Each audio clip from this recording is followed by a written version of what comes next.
Bismillahirrahmanirrahim. Assalamualaikum warahmatullahi wabarakatuh.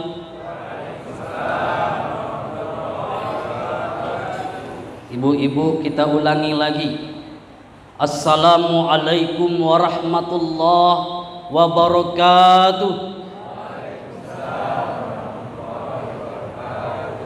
Ini mompak yang ngajak ibu-ibu. Bu, oh bu, tak ada sahur pak. Uangnya banyak, sahur sikit, letak.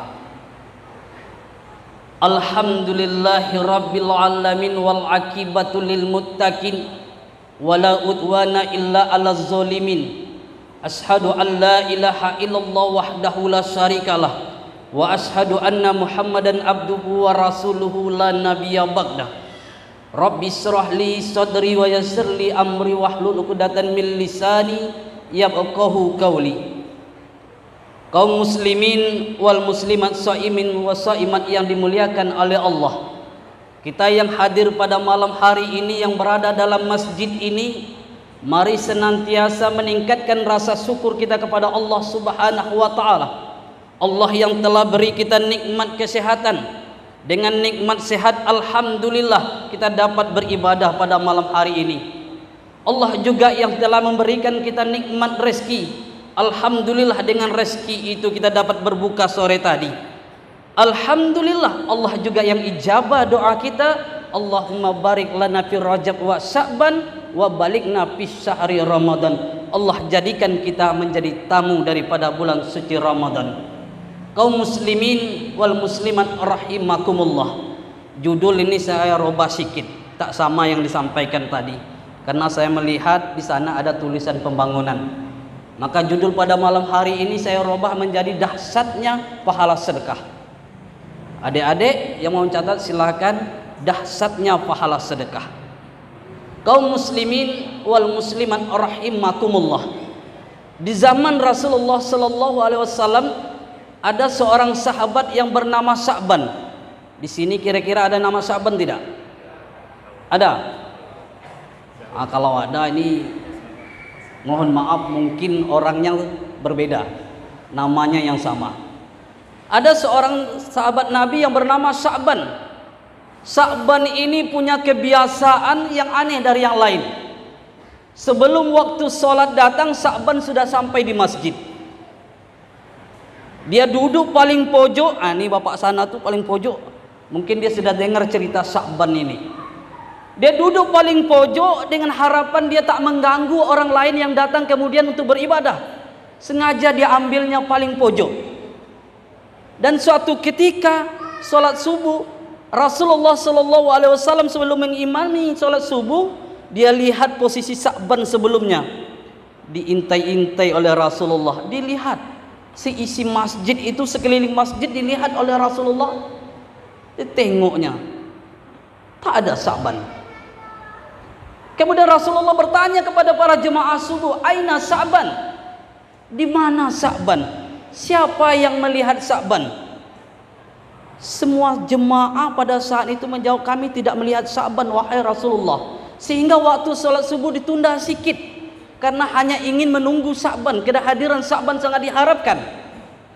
Sampai mau masuk waktu siang, Sya'ban juga tidak datang. Barulah Rasulullah Shallallahu Alaihi Wasallam bersama para sahabat melaksanakan sholat subuh. Setelah sholat subuh, kemudian Rasulullah bertanya lagi kepada sahabat, ada yang melihat Sya'ban? Siapa yang tahu tentang kabar Sya'ban? Kemudian Rasulullah juga bertanya, di mana rumah Sya'ban? Ini pentingnya Sya'ban ini di hati Rasulullah Sallallahu Alaihi Wasallam. Dia sahabat Rasulullah, tak seperti Umar, tak seperti Abu Bakar, tak dikenal, biasa-biasa saja. Hanya kelebihan Sya'ban ini, dia sebelum azan datang, dia sudah berada dalam masjid dan beritikaf sambil menunggu masuk waktu sholat. Itu aja kebiasaan Sya'ban. Kemudian salah seorang sahabat menjawab, saya tahu wahai Rasulullah rumah Sya'ban. Kemudian jalanlah mereka, pergilah mereka, Rasulullah bersama para sahabat menuju rumah Sya'ban. Jarak dari masjid ke rumah Sya'ban itu jalan kaki sekitar 3 jam. Setiap hari itu yang dilakukan oleh Sya'ban, berjalan kaki setiap waktu sholat 3 jam sebelum waktu sholat masuk, Sa'ban sudah sampai di masjid.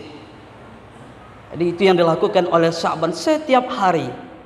3 jam perjalanan Rasulullah menuju rumah Sa'ban. Ketika sampai di rumah Sa'ban, Rasulullah dan sahabat mengucapkan salam, Assalamualaikum. Kemudian keluarlah seorang wanita dari dalam rumah lalu membukakan pintu. Waalaikumsalam. Wahai baginda Rasul, ada gerangan apakah yang membawa dirimu datang ke sini? Kalau bahasa sangat gembira dengan datangnya Rasul. Kalau seandainya Pak Bupati Zukri datang ke rumah kita, tentu kita sangat gembira. Itu yang terjadi pada istri Sa'ban. Tak menyangka bahwa Rasulullah akan datang pada saat itu. Kemudian Rasulullah mengatakan, ada Sa'ban. Di mana Sa'ban? Bisakah kami berjumpa dengan Sa'ban? Kemudian istri Rasulullah menundukkan kepalanya sambil menetes air mata. Wahai Rasulullah, sesungguhnya Sa'ban telah meninggal subuh tadi. Kaum muslimin wal muslimat rahimakumullah, yang memisahkan Sa'ban dengan salat berjemaah hanyalah kematian. Hanyalah kematian yang memisahkan Sa'ban untuk tidak datang salat berjemaah di masjid. Kemudian istri Rasulullah, istri Sa'ban mengatakan kepada Rasulullah, wahai Rasulullah, sebelum Sa'ban meninggal, dia pernah mengucapkan 3 kali aduh, aduh, aduh, aduh. Dan setiap kata aduh diikuti kalimat yang lain, wahai Rasulullah. Aduh yang pertama dia mengatakan, mengapa tidak jauh. Kemudian aduh yang kedua, mengapa tidak baru. Dan aduh yang ketiga dia katakan, mengapa tidak semuanya. Orang yang mau sakaratul maut, Sa'ban yang mau sakaratul maut pada saat itu, dia hanya mengucapkan aduh, mengapa tidak jauh. Kemudian dia mengucapkan lagi, aduh, mengapa tidak baru.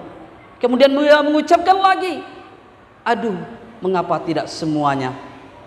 Rasulullah SAW menjawab, memberikan penjelasan kepada istri Sa'ban.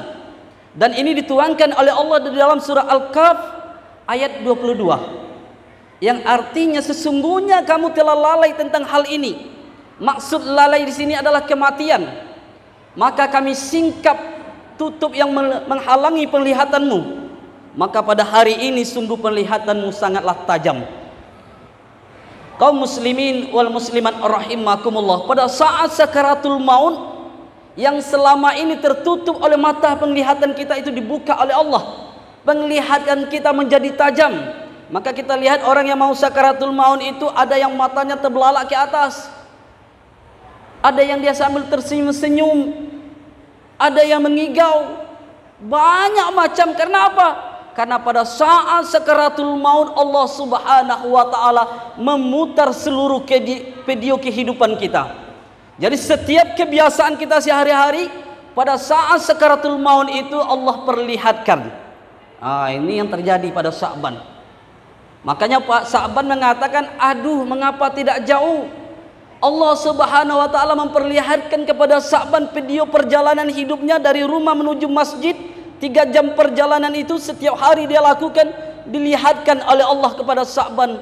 Betapa indahnya surga di hadapan Sa'ban, sangat besar pahalanya bagi Sa'ban. Aduh, mengapa tidak jauh, kata Sa'ban. Andaikan rumah Sa'ban jauh dari masjid lagi, pahala surganya amatlah lebih besar daripada itu. Aduh, mengapa tidak jauh. Sa'ban menyesal karena rumahnya kurang jauh dari masjid, karena pahalanya sangat besar. Kemudian adu yang kedua, Sa'ban mengatakan, mengapa tidak baru. Ini kebiasaan Sa'ban, suatu subuh ketika dia mau pergi sholat subuh, dibukanya pintu rumahnya, didapati angin sangat dingin menusuk tulangnya. Kemudian dia mengambil jaketnya yang usang, dengan harapan jaket ini tadi dapat melindungi tubuhnya dan tak mengotori pakaiannya dari debu. Dalam perjalanan menuju masjid, Sa'ban jumpa dengan seseorang yang sedang kedinginan, hampir sakaratul maut. Diambilnya jaketnya yang usang tadi, diselimunkan pada sahabatnya tadi. Kemudian mereka pergi ke masjid melaksanakan sholat berjemaah. Dan pada saat itu sakaratul maut, Sa'ban diperlihatkan oleh Allah bagaimana video dia menolong orang tadi dengan jaket yang usang. Maka dia katakan, aduh mengapa tidak baru? Dengan jaket usang saja dia dapatkan pahala surga. Dia diperlihatkan oleh Allah surga yang sangat indah. Seandainya jaket baru yang dia berikan tentu lebih besar lagi pahalanya. Kemudian adu yang ketiga, dia mengatakan mengapa tidak semuanya. Suatu pagi Sa'ban duduk di teras rumahnya makan roti. Kemudian roti tersebut dicelupkan ke dalam gelas yang berisi susu.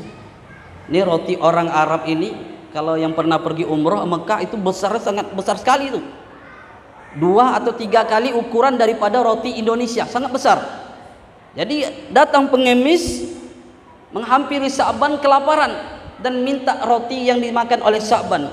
Kemudian Sa'ban bagi 2 rotinya dengan sama banyak, sama besar. Sepotongnya untuk pengemis, sepotongnya lagi untuk Sa'ban. Susu juga dibagi 2, sama rata. Kemudian mereka makan roti dengan susu bersama-sama sampai habis. Pada saat Sa'ban sedang sakaratul maut itu, Allah perlihatkan pahala dia mengasih roti dan minum susu itu. Aduh, kata Sa'ban, mengapa tidak semuanya? Seandainya semua roti yang dia makan itu diberikan pada pengemis tadi, tentu pahalanya sangat besar. Kaum muslimin wal muslimat rahimakumullah, semua kita pasti akan mati. Kullu nafsin zaikatul maut. Dan pada saat mati semua kita akan pasti menyesali karena kurangnya maksimal dalam beribadah, seperti apa yang dialami oleh Sa'ban. Bahkan ada orang yang mau mati itu pun menyesal. Di dalam surah Al-Munafiqun ayat 10 Allah katakan, wa anfiqu mimma razaqnakum min qabli ayyati ahadakumul maut fayaqula rabbi laula akhartani ila ajalin qarib fa asaddaqu wa akum minas solihin. Dan infakkanlah sebagian harta yang telah kami berikan kepadamu, kata Allah, sebelum datang kematian kepada salah seorang di antara kamu. Kemudian salah seorang daripada mereka menyesal dan berkata, wahai Tuhanku, faqala rabbi, seandainya engkau mau menunda kematian kami sesaat lagi, fa asaddaqu wa akum minas solihin, maka kami akan bersedekah dan insya Allah kami menjadi orang yang soleh. Kaum muslimin wal muslimat rahimakumullah, orang yang mau sakaratul maut minta tunda kematiannya kepada Allah, bukan untuk mau sholat lagi, tidak, bukan untuk mau puasa lagi, tidak, tapi minta sedekah. Karena dahsyatnya pahala sedekah ini. Kalau sholat itu hanya hubungan kita dengan Allah, kalau puasa hanya hubungan kita dengan Allah, tapi kalau sedekah, insya Allah hubungan kita dengan Allah baik, hubungan kita dengan manusia baik. Makanya dahsyat daripada pahala sedekah tadi. Makanya jangan pelit ketika kota infak lewat depan kita, isi. Jangan lewatkan, karena itu adalah amal ibadah kita, nanti akan kita terima berlipat-lipat ganda nantinya. Dan pahala sedekah ini tidak akan pernah putus, sampai kita mati pun akan kita dapatkan daripada pahala sedekah ini. Kata Rasulullah, iza mata ibnu Adam in qata amaluhu illa min salasin. Apabila mati seluruh Bani Adam, anak cucu Adam, terputuslah segala amalnya kecuali 3. Satu di antaranya adalah sedekatin jariyah, sedekah jariyah. Andaikan hari ini Bapak Ibu infak 20.000 untuk pembangunan masjid ini, insya Allah setelah Ibu mati nanti, Bapak mati nanti, selama masjid ini digunakan, pahalanya mengalir kepada Ibu walaupun Ibu sudah meninggal dunia, walaupun Bapak sudah meninggal dunia, pahalanya mengalir terus dan terus. Inilah yang diharapkan daripada pahala sedekah kita nanti. Harta hendaknya mampu kita bawa mati dengan cara bersedekah. Terima kasih atas segala perhatian. Mohon maaf atas segala kekurangan. Usikum wa nafsi bitaqwallah. Assalamualaikum warahmatullahi wabarakatuh.